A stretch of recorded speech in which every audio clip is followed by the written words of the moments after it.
Ce soir, on parle d'un sujet intéressant, je trouve. Vous allez me dire si vous aussi vous le trouvez intéressant par la même occasion, qui est de aimer séduire et le body count quand on est une femme dans notre société d'aujourd'hui. Alors, je trouve ce sujet passionnant parce que vous avez bien compris, petit spoiler si vous n'aviez pas compris, on va le comparer aux hommes dans notre société. Alors c'est vrai qu'en 2026, aujourd'hui, la société est de plus en plus féministe. Je dirais, il y a un vrai côté, ça peut être un autre sujet de podcast, hein, mais il y a un vrai côté pour à fond que la femme soit à l'égal de l'homme, etc. Après, moi, j'ai quand même une partie de moi qui dit que non, clairement, physiquement, on n'est pas faite pareil que les hommes, hein, au niveau musculaire notamment. Donc, on sera jamais égal de l'homme. Et j'ai envie de vous dire, encore heureux. Encore heureux. Après, oui, par exemple, je vais être féministe sur des sujets, un homme, une femme ayant exactement le même poste dans exactement la même société, est-il normal que l'homme a un salaire plus élevé que la femme avec les mêmes responsabilités, les mêmes tâches de travail? Non. Là, on est bien d'accord. Mais encore une fois, moi par exemple, je le vois dans le sport, notamment dans le crossfit, clairement, on ne peut pas rivaliser avec un homme au niveau musculaire et au niveau endurance musculaire. Tout simplement, c'est une histoire de génétique, de physiologie. Ils ont beaucoup plus de progestérone que nous. Bref, ils sont pas faits pareil. Donc forcément qu'il y aura des disparités dans la vie. Mais bref, ce n'est pas du tout le sujet de ce podcast. Mais enfin, quoique, un peu quand même, puisque on va parler à ce moment-là d'égalité entre hommes et femmes lorsque l'on aime séduire et que on affiche un body count, on va dire, assez élevé. Alors qu'est-ce que c'est le body count pour ceux qui ne connaissent pas? C'est le nombre de personnes dans ta vie que tu t'es tapé, quoi, que t'as ken en gros, voilà, pour la définition du body count. On le sait, et dans notre société, c'est clairement, j'ai envie de vous dire, dans les mœurs, d'avoir des mecs qu'on appelle communément charros ou Don Juan. Alors Don Juan, c'était à l'époque des années 50, hein, je pense, mais charros, quoi, voilà. Red flag, tout ce que vous voulez. Où le mec va avoir effectivement un body count élevé et il va aimer séduire, aimer plaire. Là, on est en plein dans l'île de la tentation en ce moment. Alors moi, j'ai pas pu regarder parce que je suis aux US. Vous savez que c'est un de mes plaisirs coupables. Mais voilà, on a totalement l'exemple avec l'île de la tentation où les mecs ne peuvent pas s'empêcher de ken tout ce qui bouge et d'avoir un, euh, un body count de plus à leur tableau de chasse, on va dire. Donc pourquoi, moi c'est vraiment une question, une femme qui va faire exactement la même chose va être traitée de, on va pas dire les gros mots, mais vous avez compris, salmon, PU, péripatéticienne, etc. Pourquoi une femme... Alors, attention, on pose les bases. On est bien d'accord que l'homme ou la femme sont des gens, entre guillemets, réglo, qui ne sont pas en couple, qui sont célibataires et qui se tapent d'autres personnes célibataires. Dans le meilleur des mondes, hein, on parle. Mais c'est pour vraiment poser les choses et ne pas avoir justement de facteurs qui pourraient induire une insulte dans ces faits. Donc, prenons un homme célibataire qui se tape, qui aime séduire, qui se tape un nombre incalculable de femmes célibataires aussi. Voilà, tout le monde est consentant, tout le monde est d'accord, ça ken dans tous les sens. On prend exactement la même chose avec une femme qui est célibataire et qui se tape des hommes célibataires. Alors ça peut marcher homme-homme, femme-femme, hein, on est d'accord, hein, peu importe le sexe, peu importe l'orientation sexuelle, ça n'a rien à voir, on peut faire tout ce qu'on veut. Donc prenons une femme, pareil, exactement la même chose, célibataire, hein, pourquoi la femme va se faire traiter de sale LOP, et de péripatéticienne? Pourquoi? Moi, c'est un truc que je n'arrive pas à comprendre, que dans notre société d'aujourd'hui, un homme, c'est normal. Bah, il s'amuse. Alors souvent, c'est ça. Bah, il s'amuse, il est jeune, il profite, il profite. Une femme qui a le même âge, on va dire quoi? On va dire que bah c'est une traînée, elle a pas de respect pour elle-même, elle fait n'importe quoi. Alors qu'on est exactement sur le même schéma. À quel moment une femme célibataire n'a pas le droit d'aimer plaire, d'aimer séduire et d'avoir un body count élevé si elle en a envie. Ça, c'est un sujet que je n'arrive absolument pas à avoir la réponse. Je n'arrive pas à avoir de réponse sur ce sujet-là. Pourquoi dans notre société, l'homme, c'est normal, mais pas la femme? Alors, comme je vous disais au début, je suis pas féministe pour dessous, hein, je vais pas aller brandir un panneau, aller faire la guerre à tous les mecs qui nous piquent notre place et je sais pas quoi. Non, pas du tout. Mais là, dans ce cas précis-là, je comprends pas. Alors, on va prendre un exemple perso. Je vais plus vous parler de mon expérience. Moi, je suis pas quelqu'un qui a eu un body count ou une vie jeune très faste, on va dire. J'ai toujours été en couple depuis l'âge de mes 17 ans et j'ai eu 4 histoires dans ma vie jusqu'à l'âge de 38 ans. À 38 ans, j'ai pété un câble, j'ai fait la crise de la quarantaine, j'ai vécu ma jeunesse et augmenté fortement mon body count. Et ensuite, aujourd'hui, j'ai 41 ans, je suis posée avec mon chéri Flo depuis 1 an et quelques, bientôt 1 an et demi. Euh, j'ai pas une centaine. Moi, ça m'est arrivé. Clairement, on va poser des chiffres, les gars. Là, on va poser des chiffres parce que il faut appeler un chat un chat, hein. J'ai déjà rencontré quelqu'un qui m'a dit, un homme, en body count, qu'il avait entre 250 et 300 nanas qu'il avait ken à son compteur. Je trouve ça hallucinant. Alors, déjà, moi, un mec comme ça, même pas en rêve, je me le tape ou je m'intéresse à lui. Même pas en rêve. Bon, il s'avère que c'était absolument pas dans le cadre d'un date ou quoi que ce soit, hein. C'était dans le cadre d'une conversation. Bref, là, moi j'étais casée, lui aussi. Et on en est venu à parler justement de nos périodes de célibat, etc. Et cette personne-là me dit qu'elle a eu entre 250 et 300 nanas à son compteur et qu'il ne savait plus si c'était plutôt 250 ou 300 parce qu'il en avait tellement ken qu'il s'en rappelait pas. Mais moi, je me dis, alors déjà, je trouve ça abusé, abusé. Mais alors, si on projette le truc sur une nana, mais là, c'est même pas la peine. La nana se fait traiter de traînée et par tout le monde. Et en plus, je pense même qu'elle a du mal à se caser, elle a du mal à se mettre en couple, parce que si elle le dit ouvertement, je pense que personne, aucun homme, ne la trouvera, entre guillemets, respectueuse pour être en couple avec cette personne. Alors moi, je me dis, à quel moment, donc lui, cet homme-là, qui a 250, 300 nanas à son compteur, est marié, il n'a pas eu de mal à se poser en couple, hein. Il a rencontré une... Alors moi, clairement, ce serait moi, hein, le mec qui me dit ça, je me barre en courant, hein. Et où je le rencontre au moment... Enfin, de toute façon, quand sa femme l'a rencontré, il était en plein célibat, hein, donc il était en plein body count. Euh, cha- body count, le jackpot de body count. Donc elle devait le savoir que... Enfin, j'imagine, hein, j'en sais rien, c'est pas cette personne qui me l'a dit, hein, c'est moi qui imagine. Mais j'imagine qu'elle devait très bien savoir que c'était un mec qui se tapait des nanas à tire-larigot. Et franchement, ben moi, le mec, il a beau me plaire, il a beau me faire la messe, m'embobiner, me raconter tout ce qu'il veut, je n'y vais même pas. Mais parce que tout simplement, déjà, de un, c'est un nid à maladie, hein. Moi, je suis un peu, on appelle ça zirouse en Vendée, mais je dirais un peu maniaque. Donc, moi, le mec, clairement, je touche même pas à sa teub, hein. Je vous le dis tout de suite, je n'y touche même pas.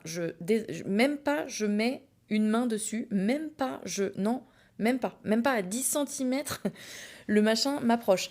Parce que c'est plein de microbes. C'est obligé. Enfin, je veux dire, 300 meufs, 250, c'est forcé qu'il a chopé des merdes, le gars. C'est obligé. Enfin, je dis ça, voilà. C'est mon côté maniaque qui ressort, mon côté vierge, parce que j'ai un signe lunaire vierge. La meuf, elle est encore dans les signes astro. Vous allez dire, putain, mais elle nous fait chier avec ses signes astro. Mais c'est réel, les gars, c'est réel, quoi. Bref, donc même pas moi je l'approche. Bon, elle apparemment, ça l'a pas rebutée. Elle s'est mise en couple avec lui, elle s'est mariée ensuite avec lui. Une nana. Non mais, je vous laisse imaginer, une nana dit ça à un mec qu'elle rencontre. Mais le mec, même pas, il se met en couple avec. Mais la nana, elle reste célibataire à vie si elle le dit. Donc moi, je pense qu'il y a des nanas, ça existe, hein, elles ont un body count comme ça, hein, ça existe. Mais je pense qu'elles le disent même pas. Elles ne le disent même pas et elles mentent. Je pense qu'elles mentent. Parce que c'est pas possible. Enfin, alors, ça m'est déjà arrivé d'avoir... je vais éviter de dire des trucs, je vais éviter d'afficher pour une fois, parce que d'habitude j'affiche toujours dans mes podcasts.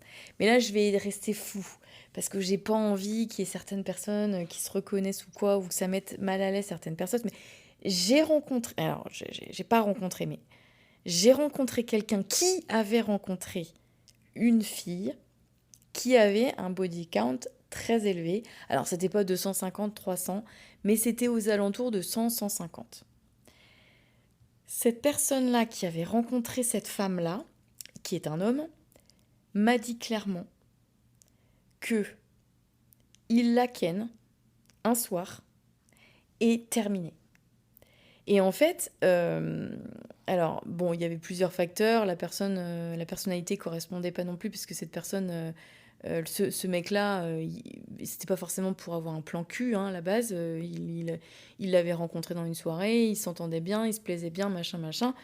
Et au final, de fil en aiguille, il s'est avéré que ils ont sympathisé et pourquoi pas plus, quoi.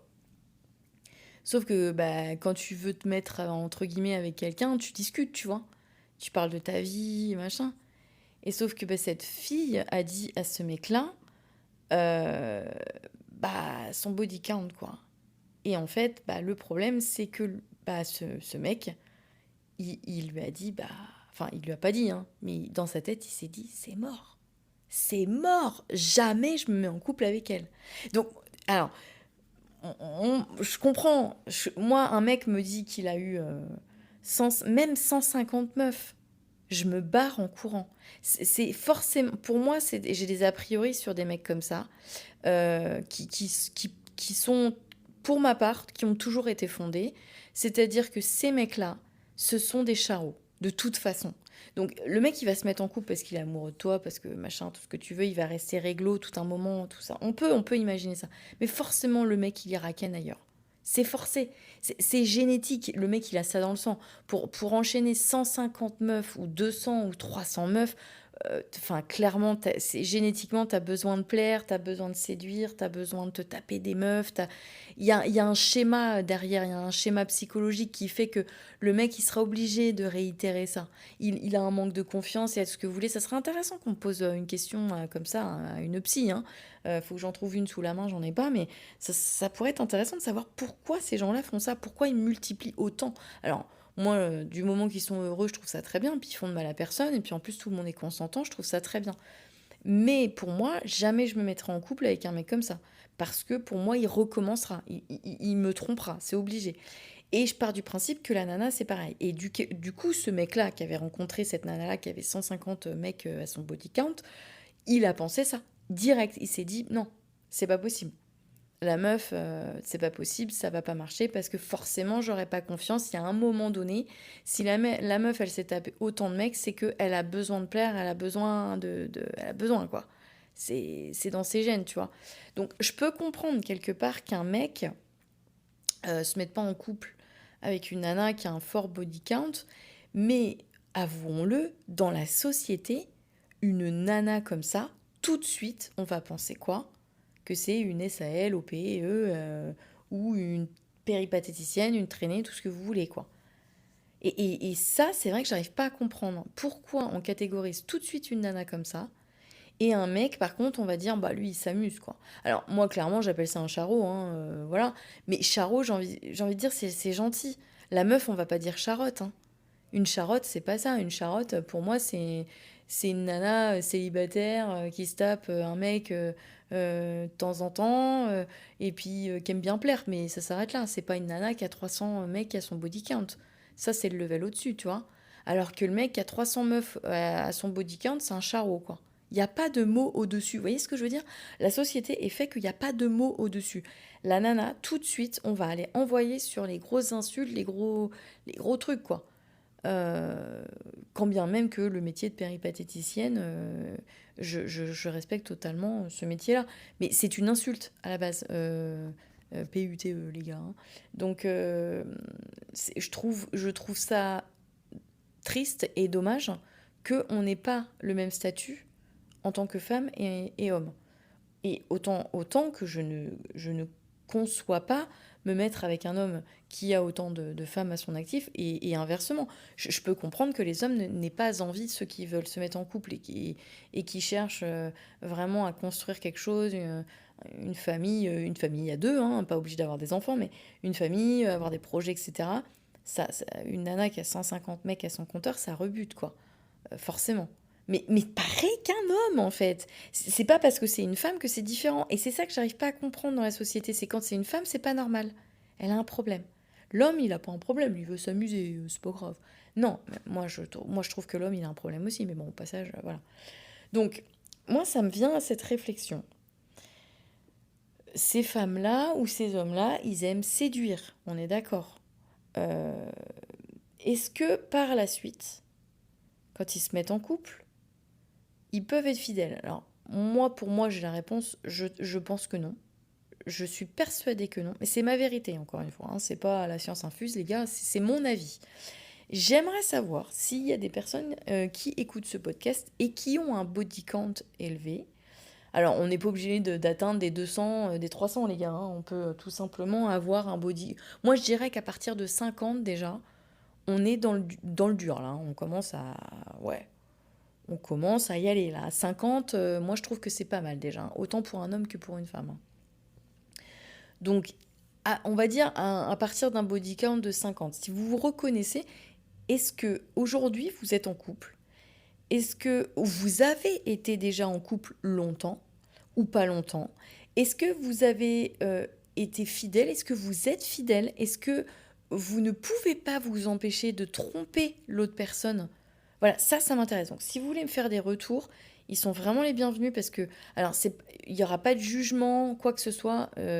C'est vrai que si vous écoutez régulièrement mes podcasts, je suis pas quelqu'un qui va juger. Au contraire, moi, j'aime beaucoup la discussion, j'aime beaucoup les débats et je trouve les points de vue intéressants. J'ai mes propres avis, bien entendu, mais je suis quand même quelqu'un d'open et j'aime comprendre. Donc, ça m'intéresse en fait de savoir ça.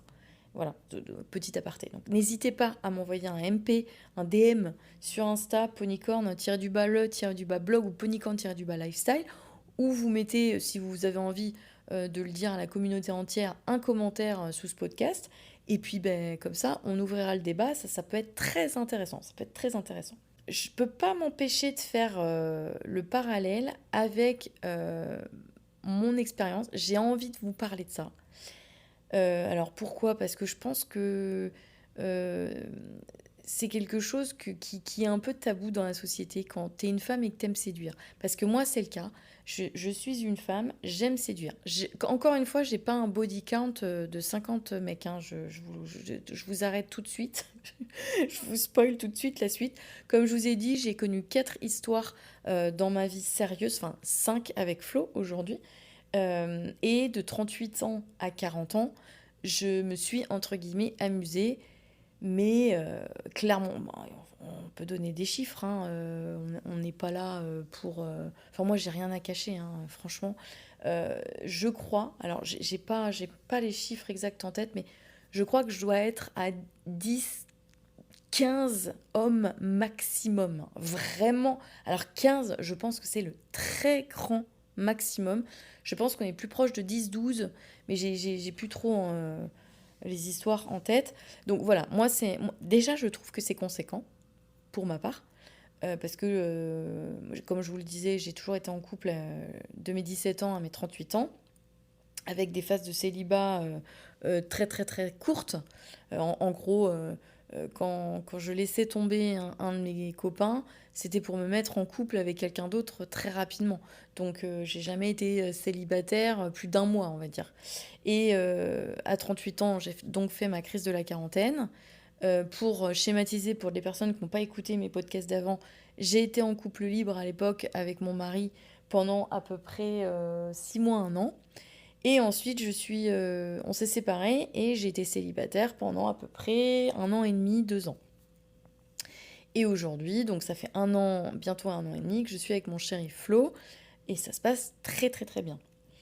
J'ai toujours été une femme. Alors, vous allez me dire, elle va nous faire chier encore avec ses signes astro. Oui, je suis, je suis balance de signes astrologiques et vous le savez si vous suivez les signes astro et que vous suivez mes podcasts, que les balances sont des séducteurs et des séductrices. Oui, nous avons ça dans nos gènes, nous avons ça dans le sang, les gars. On aime plaire, on est dirigé par la planète de l'amour, Vénus, et on aime beaucoup, beaucoup séduire. On aime l'harmonie, on aime être beau, on aime la beauté chez les autres, et on aime séduire. Très sincèrement, tous les hommes balance et les femmes balance que j'ai connus dans ma vie étaient des séducteurs et des séductrices. Ils aimaient plaire. Alors, chacun, il y en a à leur manière. Alors, bien entendu, ça dépend aussi des ascendants, etc. Donc, moi, je suis ascendant cancer et lune vierge. Donc, ça fait un petit cocktail de séductrice hyper romantique, un peu qui est un peu maniaque dans l'amour, quoi, qui aime bien que tout soit carré. Donc, ça va expliquer ce que je vais vous dire. Donc moi, je suis une séductrice, mais vraiment, quand je suis célibataire, j'adore plaire, j'adore draguer. C'est quelque chose où je suis hyper à l'aise avec. Les hommes que j'ai rencontrés me disent que j'ai beaucoup de charme, donc j'ai pas trop de mal à séduire, on va dire. Même si alors, je suis une nana totalement classique, hein. Si vous me suivez pas sur les réseaux et que vous n'avez pas encore vu mes vidéos, je casse pas 3 pattes à un canard, hein, clairement. Bon, quand je me regarde dans la glace, je me dis je suis pas trop mal, mais enfin, je veux dire, moi je me retournerai pas sur moi dans la rue en disant waouh, elle est trop belle, elle. Non, non, mais j'ai du charme, c'est ce que les hommes me disent, et ce qui fait que je n'ai jamais eu de problème pour plaire ou séduire, et ça a toujours été assez facile pour moi. Et c'est vrai que célibataire, ben, ça y va quoi. Par contre, quand je suis en couple, je n'ai jamais trompé mes chéris de toute ma vie. Euh, et pas par manque d'occasion, mais parce que je ne suis pas quelqu'un qui joue ou qui va séduire pendant qu'elle est en couple. Et ça, c'est le côté lune vierge, les gars. Vous voyez, lune vierge, hyper maniaque, hyper carré, psychorigide, la meuf en couple. Alors, moi, totalement. Moi, je suis psychorigide. Quand je suis en couple, je suis en couple. Je ne suis pas en demi-couple, en couple libre. Alors, sauf, j'ai testé le couple libre avec mon ex-mari, hein. On était d'accord tous les deux. On a fait des réunions, des débriefs, etc. pour se mettre d'accord. Et d'un commun accord, on s'est mis en couple libre, mais je ne suis pas en couple libre toute seule, comme j'ai pu l'avoir avec des dates Tinder où le mec il arrive en disant ouais, je suis en couple libre. Ta copine est au courant? Bah non. Bah alors ça s'appelle pas un couple libre, mec, ça s'appelle tromper sa meuf. Donc non, moi c'est pas du tout mon genre. Je ne joue pas du tout quand je suis en couple, c'est-à-dire que par exemple, comment dirais-je, si je rentre dans un resto, que un mec me mate et me fait des regards sous-entendus, avec des sous-entendus, et qu'il est très beau gosse et qu'il me plaît aussi, à aucun moment, si je suis en couple, je vais le regarder. Je vais dénier le regard. Alors je vais voir, il va y avoir eye contact parce que je vais voir qu'il me regarde, mais je vais détourner tout de suite le regard et je vais l'ignorer. Alors que si je suis célibataire, c'est une autre histoire. Mais en fait, pourquoi? Alors parce que j'ai été éduquée comme ça. Et enfin, c'est facile à dire de dire ça, mais non, j'ai été éduquée comme ça, mais je trouve que c'est une question de respect. Moi, je ne supporterai pas qu'on me le fasse. Je ne supporterai pas. J'ai été de nombreuses fois trompée, hein, dans les 5 histoires sérieuses que j'ai eues. Je vous parle pas des histoires pas sérieuses parce que là c'est pareil, j'ai été trompée je ne sais combien de fois, mais sur les 5 histoires sérieuses, j'ai été trompée 3 fois. 3 fois vérifiées. Donc les autres, je ne sais pas, mais les 3 fois, c'est sûr. Donc 3 fois sur 5, je trouve ça énorme. Et vu que je n'aimerais pas qu'on me le fasse et que je n'ai pas aimé qu'on me le fasse, je ne me permettrai pas de le faire. Donc à aucun moment je vais jouer quand je suis en couple, même si la routine s'est installée, même si ça fait super longtemps que je suis en couple, même si la flamme s'est un peu éteinte et que j'ai besoin de plaire, etc., jamais, jamais, jamais je vais faire ça parce que c'est un manque de respect. J'aimerais bien, encore une fois, avoir des retours de vous en MP, en DM, en MP, putain, mais... et plus ça va, plus je parle comme une vieille. Ça craint grave. Je m'exprime comme une vieille bique, quoi. Mais va falloir un jour que je me dise, quand je me regarde dans la glace, que je suis vieille, quoi. C'est clair. Et ce matin, j'ai quand même fait une story en disant spécial dédicace, hein. Quand même. Donc vous voyez le level de vieillerie que... Oh, putain, la honte. Bref, spécial dédicace. Oh, c'était il y a 20 ans, ça n'importe quoi. Et comme big up, big up. Putain. Bref, ce n'est pas le sujet de ce podcast. Donc j'aimerais justement avoir des retours. Si vous aussi, vous aimez séduire. Ça revient un petit peu à ce que je vous ai demandé tout à l'heure, mais est-ce que vous ne pouvez pas, alors sans tromper, hein, ça c'est une petite différence du sujet de tout à l'heure, mais sans aller jusqu'au bout, est-ce que vous aimez jouer quand vous êtes en couple? C'est-à-dire petit échange de regards, petite minauderie, un mec vient vous voir, il vous dit qu'il vous trouve super belle, vous faites quoi? Vous dites merci, vous faites quoi en fait? Voilà. Euh, les messages sur Instagram, si vous êtes sur les réseaux, que vous avez des mecs qui vous envoient des DM sur Instagram pour vous dire que vous êtes jolie, tout ça, qu'est-ce que vous faites? Est-ce que vous parlez avec le mec? Voilà, ça m'intéresse d'échanger à ce sujet. Pour ma part, alors moi je suis créatrice de contenu pour ceux qui ne me connaissent pas sur les réseaux sociaux, sur YouTube, Snapchat, TikTok, Insta, Facebook, tout ça. Euh, Tous les réseaux confondus, il y a 2,5 millions d'abonnés. Donc ça commence à faire un petit peu de monde. Et forcément que je reçois des DM d'hommes un peu affamés, on va dire ça poliment, qui me sortent des trucs. Alors la plupart du temps, ils sont très polis, très corrects. Ils vont me dire qu'ils me trouvent très jolie, que si, que ça. Ils vont parfois me demander un date, des trucs comme ça. Bon, depuis que j'ai dit que j'étais en couple avec mon chéri Flo et que je l'affiche un peu partout et qu'il y a des photos sur mon profil, je suis relativement tranquille. Mais à ma période célibataire, tous les jours, je recevais entre un et 10 messages de mecs par jour pour me draguer, quoi. C'était infernal. Alors ça, je vous spoil tout de suite aussi le truc, c'était pas que des beaux mecs, hein, malheureusement. C'était plus souvent Jean-Claude, 65 ans, divorcé, 150 kilos. Non, j'exagère, mais ouais, c'était ça, c'était la moyenne d'âge, elle faisait un peu peur. Les mecs aussi faisaient un peu peur. Ça m'est arrivé d'avoir des photos de tub, oui, alors ça, j'ai jamais compris non plus. Est-ce que le mec va se dire que quand je vais ouvrir mes DM, je vais faire waouh! Oh! Putain, le mec, il est monté comme un taureau. Il me fait vibrer, quoi. J'adore. Attends, je peux pas m'empêcher, je vais lui écrire. Ta tub est magnifique. Non mais à quel moment, à quelle heure les mecs pensent on va trouver ça chouette? Ils pensent quoi en fait? Qu'on est là? Oh la vache, il a une trop belle tub. Il est monté comme un poney. Non mais sérieux quoi. Donc bref, ça m'est déjà arrivé plusieurs fois, malheureusement.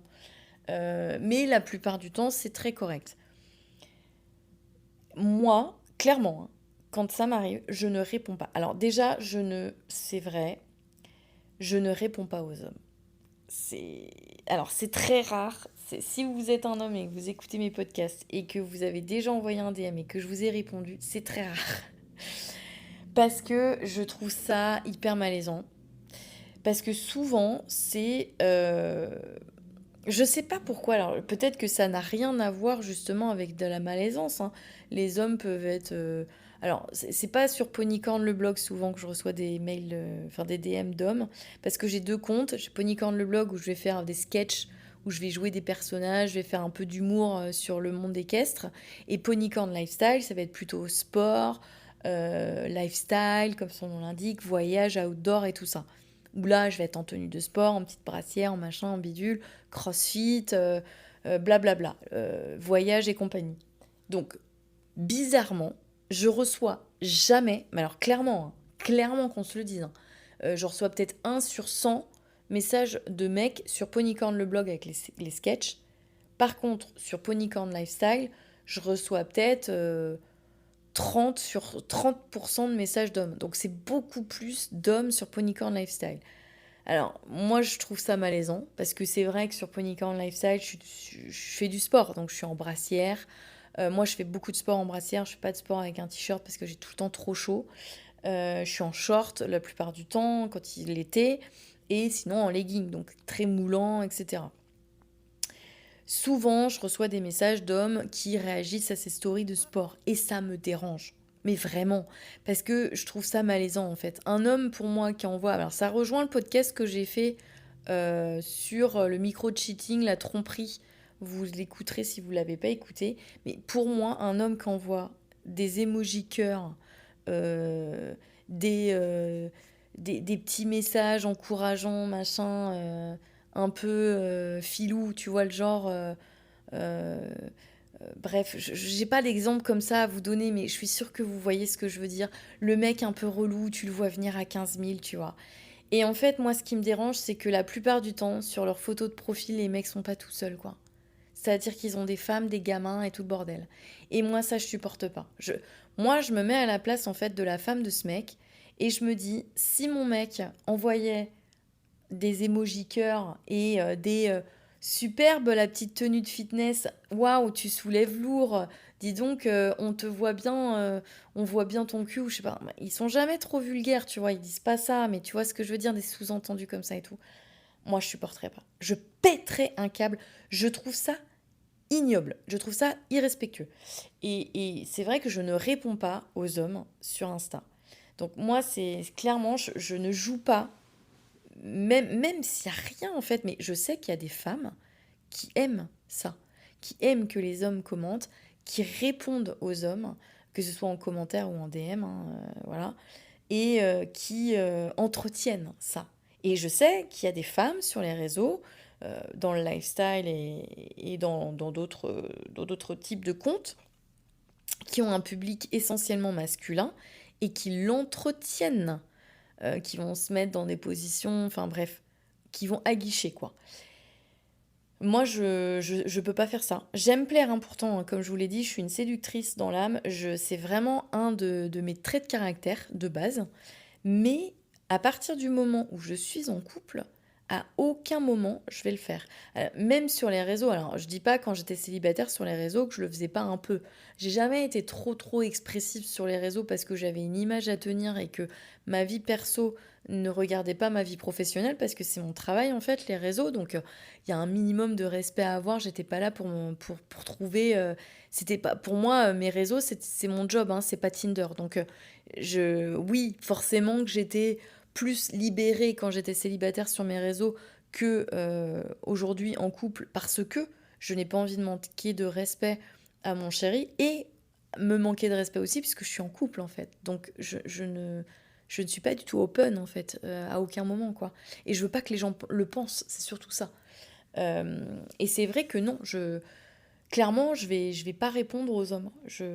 Même célibataire, c'était très rare que je réponde aux hommes. Ça m'est arrivé, vraiment, c'est à compter sur les doigts d'une main, hein, clairement, aux hommes à qui j'ai répondu. C'était des hommes qui étaient très respectueux, à qui j'ai répondu et avec qui on partageait un point commun. Par exemple, je sais pas, un mec qui faisait du crossfit et qui me donnait un conseil. Il y a un autre qui avait pareil, on avait un point commun qui m'a envoyé un DM sur une story en me disant ah machin, et du coup ça a engagé la conversation. Mais encore une fois, j'étais célibataire et ce serait aujourd'hui, je répondrais même pas, même si c'est sympa. Alors vous allez me dire, mais c'est un peu con parce que les pauvres gars et tout. Alors oui, et ça explique pourquoi j'ai 95% de femmes sur mon compte aussi, hein, clairement. Tout simplement, je sais pas pourquoi, mais je peux pas m'empêcher de penser que chez un homme, il y a toujours un peu un sous-entendu.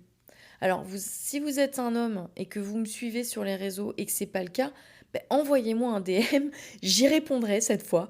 Je vais essayer d'être cool. Envoyez-moi un DM en me disant, eh bien, écoute Steph, moi, pas du tout. Il y a zéro sous-entendu. Je regarde tes vidéos. Alors, ça arrive parce que je les rencontre ceux-là en meet-up. Je regarde tes vidéos avec ma femme et mes enfants et on kiffe bien. Alors ça, les papounes comme ça, moi je les kiffe. Ça, je les kiffe. Ça, j'adore. Mais ces papounes-là, qui sont hyper réglo, qui regardent mes vidéos avec leurs femmes et leurs enfants sur Ponycorn le blog, ils m'envoient pas de DM en général. Hein. Ils m'envoient pas de DM chelou, et ils m'envoient pas d'emoji cœur ou d'emoji bonhomme avec des cœurs. Alors ça m'insupporte. Les mecs qui envoient des emojis cœur et des emojis bonhomme avec les yeux en cœur sur les réseaux alors qu'ils sont maqués, arrêtez s'il vous plaît. Ça ne se fait pas. Ça ne se fait pas. Alors vous allez me dire, ouais, t'es super psychorigide quand même. Ah mais grave. Mais grave, mais je l'assume totalement, les gars. Moi, ça s'appelle du micro-cheating, ça. Tu commences à mettre des cœurs à droite à gauche sur des stories de meufs, là. Mais tu te prends pour qui? C'est comme si, en fait, tu passais à côté. Alors, on va prendre un exemple concret. Je suis en train de faire du sport. Je soulève une barre. On voit, bah, je suis habillée, comme je vous ai dit, brassière, leggings, moulant, machin. Souvent, je me filme de dos parce que je mets mon téléphone par terre et on voit mon cul, par exemple. On va dire ça. J'ai un mec qui m'envoie emoji avec un cœur ou emoji bonhomme avec les yeux en cœur. Mais moi, ça me fait le même effet que le mec qui passe devant ta salle de sport. Tu sais, les salles de sport sont toujours vitrées. Tu es en train de faire le même mouvement. On voit ton cul à travers la vitre. Le mec est en train de te mater à travers la vitre. Tu te retournes, il te fait un cœur avec les mains. Et ben moi, ça me fait le même effet que ça, en fait. Emoji cœur et cœur machin là dans la story, ça me fait le même effet. Je trouve ça irrespectueux. Alors, irrespectueux pas pour moi, parce que j'en ai rien à secouer en fait, j'en ai rien à branler. C'est irrespectueux parce que ces mecs-là, la plupart du temps, ils sont en couple en fait. Alors, s'il est célibataire, mais fait ce qu'il veut, le gars, je m'en fous. Mais si le mec est en couple, mais à quelle heure tu fais ça? Mais moi, mon mec, il fait ça. Il envoie des emojis cœurs et des machins à des nanas sur les réseaux, mais je pète une pile, hein. Ah mais non, non, non, non, mais ça s'appelle du micro-cheating, les gars. C'est de la micro-tromperie en français. Bref, ce n'est absolument pas le sujet de ce truc. La question de départ était, est-ce que moi, je vais aller jouer malgré le fait que je sois en couple quand même un petit peu sans aller jusqu'au bout? Non. La réponse est non. Mais si vous, en tant que femme, vous le faites parce que vous aimez séduire, parce que voilà, mais vous êtes quand même en couple et que vous aimez jouer, mais vous allez jamais jusqu'au bout, dites-le moi en DM. Pareil, aucun jugement. Même si moi j'ai mon propre avis et ma propre vérité, c'est toujours intéressant, je trouve, d'avoir vos récits, vos expériences, parce qu'il y a toujours une histoire derrière. Et justement, moi je trouve que je me nourris de ça, je trouve ça très intéressant, les expériences des gens. Donc n'hésitez pas, hein, envoyez-moi vos DM. Donc voilà, le sujet est assez vaste de ce podcast, mais c'est vrai que à la base, on a quand même une disparité entre hommes et femmes quand on est séducteur ou séductrice. Et c'est vrai que je reviens à l'île de la tentation où il y a les tentateurs, il y a les tentatrices. Bah, je sais pas vous, mais en fait, les tentatrices, on les voit pas pareil que les tentateurs. Les tentatrices, moi, je vais avoir une connotation en me disant ah, les meufs, calmez-vous quand même, quoi. Et les hommes, je vais dire, pour moi, ça va passer. Je vais me dire, ouais, bah, c'est charou, quoi. Limite, ouais, c'est normal, quoi. Et alors qu'en fait, ça devrait être exactement la même chose que les femmes, en fait. On devrait se dire, mais les mecs, calmez-vous, en fait. Les nanas, elles sont en couple, en fait, donc calmez-vous. Alors oui, c'est les tentateurs, c'est leur rôle hein, d'aller tenter, on est d'accord. Mais ça me fait pas le même effet, moi. Alors, c'est totalement culturel, encore une fois. Donc, disparité totale entre hommes et femmes. Est-ce normal? Est-ce pas normal? Moi, je trouve pas ça forcément normal, mais bon, bref. C'était un sujet intéressant. Je trouve que c'est un sujet intéressant qui mérite débat. Donc n'hésitez pas à laisser un petit commentaire, à laisser votre avis. Vous, qu'est-ce que vous en pensez? Séducteur, séductrice, le body count chez les hommes et chez les femmes. Est-ce que vous trouvez ça normal que ce soit pas pareil, connoté de la même façon, que ce soit homme ou femme en 2026?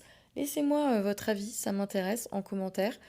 Si vous kiffez mes podcasts, eh bien, on se retrouve tous les mardis et tous les vendredis à 22h.